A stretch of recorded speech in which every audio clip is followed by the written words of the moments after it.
السلام عليكم. دلوقتي هنعمل كيكه قدره قادر بطريقه سهله. بكريم كراميل الجاهز. انا حطيت هنا، فضيت كيسين الكراميل اللي بيبقوا في العلبه، فضيت كيسين. وجيت هنا حطيت نص كيلو لبن غلي، وبعد ما غلي هفضي عليه كيس من الكياس اللي بتبقى في العلبه، وهقلبهم وبعد كده هصبهم عليه. وبعد كده هنزل بالخليط اللي عملته. بسم الله الرحمن الرحيم. بسم الله الرحمن الرحيم.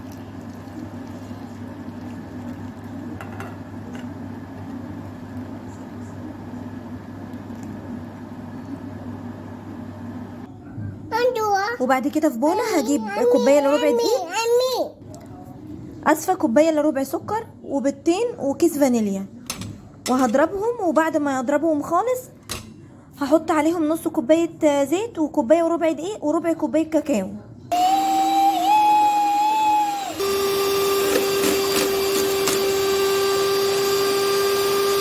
هفضل اضرب في البيض والسكر لحد ما يبقى بالقوام ده،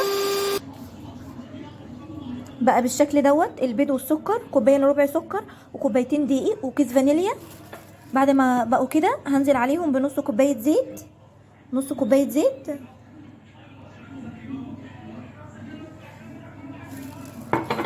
وهضربهم تاني.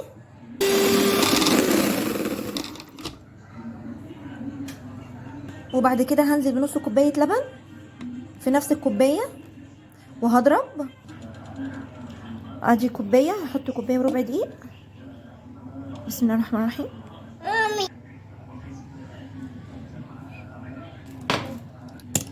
وربع كوبايه كاكاو، ونص كيس بيكنج باودر.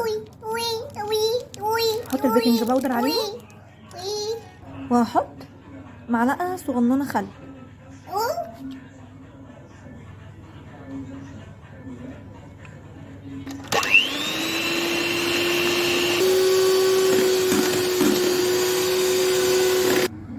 وبعد كده هنزل بالخليط عليهم بالراحه كده.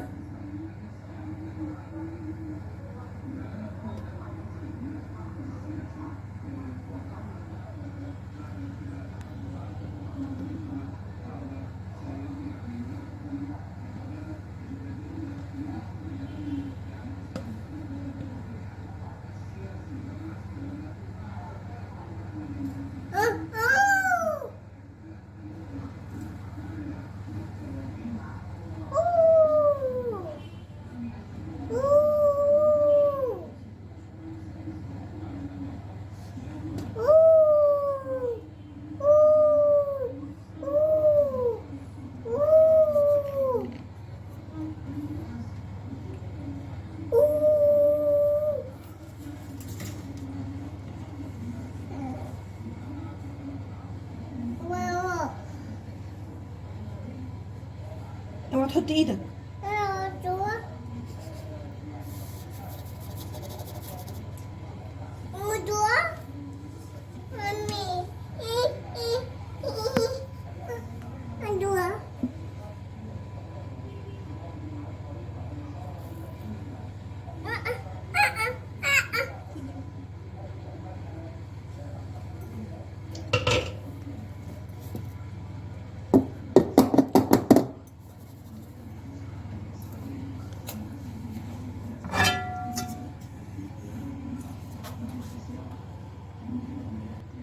وبعد كده هجيب صينيه كبيره، هحط فيها ميه مغليه، فيها معلقه خل،